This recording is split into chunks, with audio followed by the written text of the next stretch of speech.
안녕하세요. 포유환율연구소입니다. 오늘은 4월 미 증시 얘기를 하고자 합니다. 지난달만 하더라도, 즉 3월 말만 하더라도 4월 증시에 대해서 많은 사람이 비관했어요. 왜냐하면 3월에 실리콘밸리 은행 사태도 있었고, 또 그것을 또 근거로 해가지고 은행 연쇄도산 얘기도 있었고, 여하튼 부정적인 얘기를 많이 했죠. 그러다 보니까 4월 증시에 대해서 상당히 부정적인 얘기를 했는데, 결과는 4월도 그 포유 환율 연구소 예상대로 그 상승으로 끝났습니다. 오히려 그 실리콘밸리 은행 사태가 나스닥 지수가 9개월 만에, 9개월이니까 한 7개월 되네요. 7개월 만에 가장 높은 그 지수로 마감된 거 아니냐. 즉, 은행 파산이 일어나니까 은행 못 믿겠다. 그러니까 국채 투자하자. 그러면서 국채 금리가 안정됐고, 또 연준도 시장에 적극적으로 개입을 하면서 주가 지수가 오히려 상승 모멘텀을 마련한 거 아니냐라는 얘기를 제가 한두 차례 얘기를 했죠. 그 결과 이제 4월 증시가 좀 아름답게 끝났다라고 생각이 되는데, 문제는 아마 주가 지수는 이렇게 6, 7개월 만에 최고치를 기록했지만은 과연 여기서 성공한 사람은 몇 프로 되는지 의문입니다.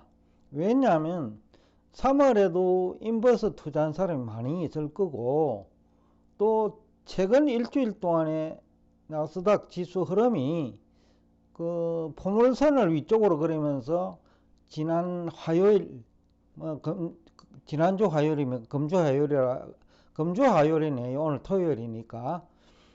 화요일 날 아마 또 인버스나 공매도 한 사람이 많을 거예요. 그러니까 다수가 이제 경제 전망에 실패하거나 주식 시장 전망에 실패를 하면 인버스 투자자들이 생기죠. 또 공매도색도 생기고, 그러다 보면 지수가 오르면 그 쇼카바를 하지 않을 수가 없죠. 불안하니까요. 왜냐면 아래쪽에 배팅을 했는데 위로 올라가면 투자 손실이 커지거든요. 그래서 이제 이것 때문에 오히려 주가가 많이 올랐지 않나라는 생각도 들어요. 여러 가지 상승 이유는 있는데, 지난해 이제 9월 이후 최고점이니까, 첫 번째로 이제 경제 전망에 실패를 한 것이 이제 아마 주가 상승 요인이라고 봅니다. 대부분의 경제 전문가들이 지난해 9월부터 연말까지 경기 침체를 기정사실화 하면서 반대쪽으로 그 배팅한 사람이 많을 거예요. 국채 시장에서 두 개의 은행이 위기에 지금 직면해가 있는데, 하나는 파산을 했고 하나는 또 파산을 앞두고 있는 것 같아요. 그런데 이제 국채에 투자해가지고 위기를 맞은 거죠.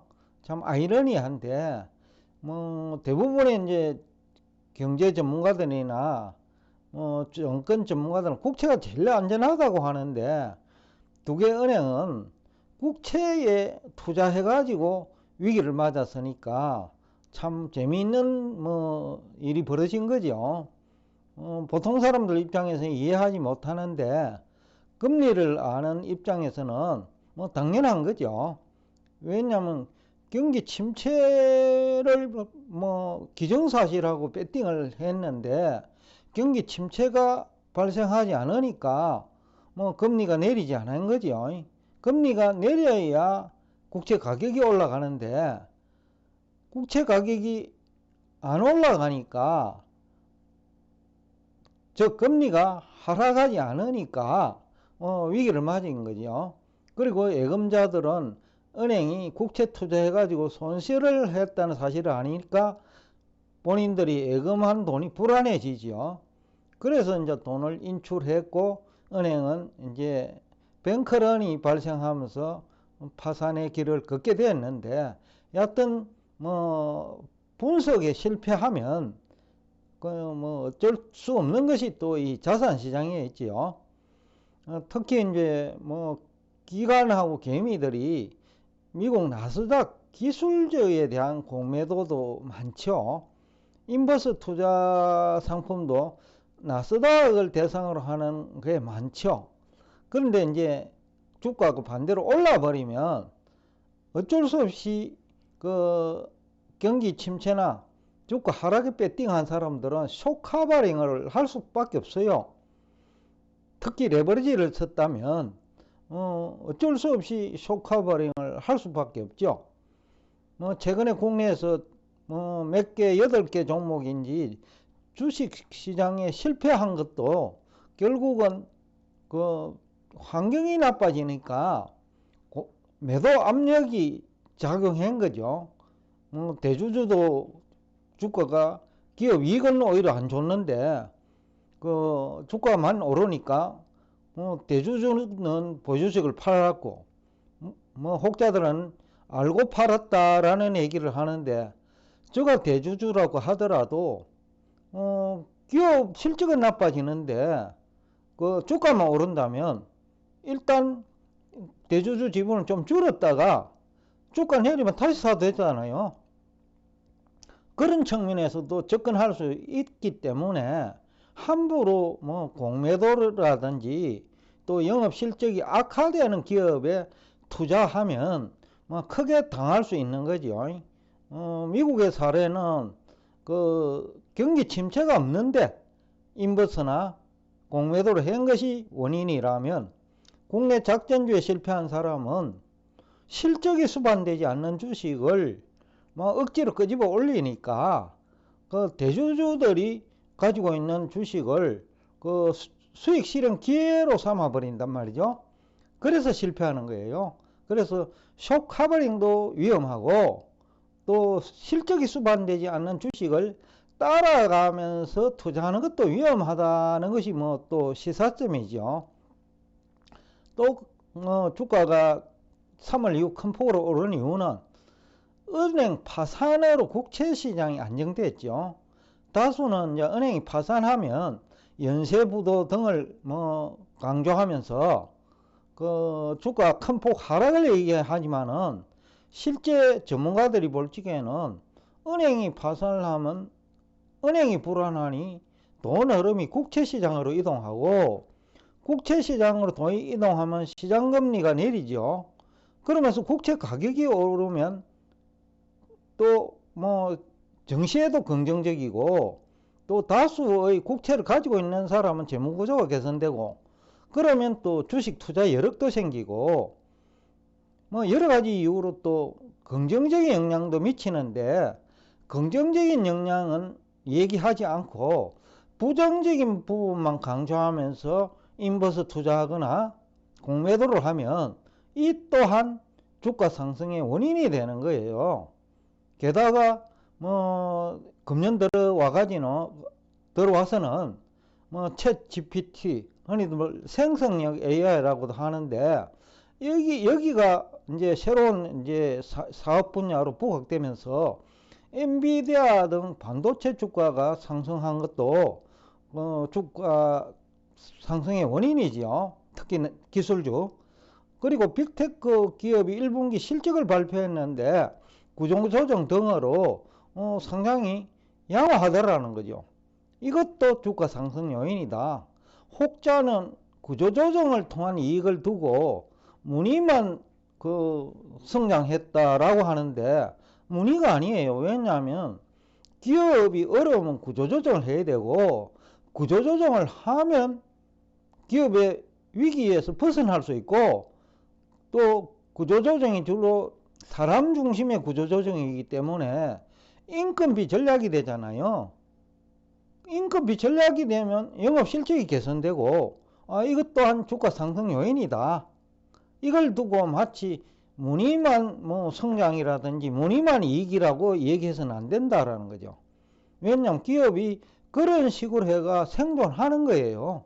그리고 기업의 생존 전략이나 원칙을 두고 이것을 마치 뭐 일시적인 뭐 주가 상승 내지는 일시적인 기업 이익이라고 그 핑계를 대면서 주가 상승을 비정상으로 보는 것도 맞지 않다라는 얘기를 하고 싶습니다. 그리고 여러 가지 시사점이 있는데 뭐 우리가 뭐 자산시장 참여자들 모두께 해당되는 얘기예요. 근거 없는 낙관론도 문제지만은 그것이 지난해 연초지요. 미국 나스닥 지수가 뭐 사상 최고치를 기록할 때 1분기, 2분기 그 성장률 둔화가 우려됨에도 불구하고 낙관론을 폈단 말이죠. 그래서 지난해 초에는 지나친 낙관론 때문에 실패를 했고, 지난해 10월 이후에는 근거가 부족한 경기 침체를 얘기하면서 공매도 했거나 인버스 투자해가지고 또 실패를 했죠. 그러니까 근거가 부족한 비관론도 근거가 부족한 낙관론만큼이나 위험하다라는 뭐 시사점을 우리가 얻을 수 있죠. 그래서 균형 잡힌 시각이 항상 중요하다. 그래서 한쪽으로만 그 얘기하지 말라.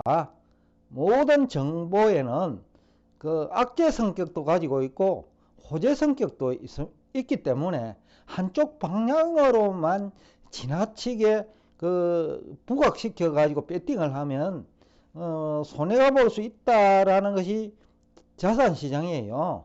그리고 또 경제 전문가들은 분석에 실패하면 주가는 오히려 예상보다 큰 폭으로 상승하거나 하락하는 경향이 있다라는 것도 알아야 돼요.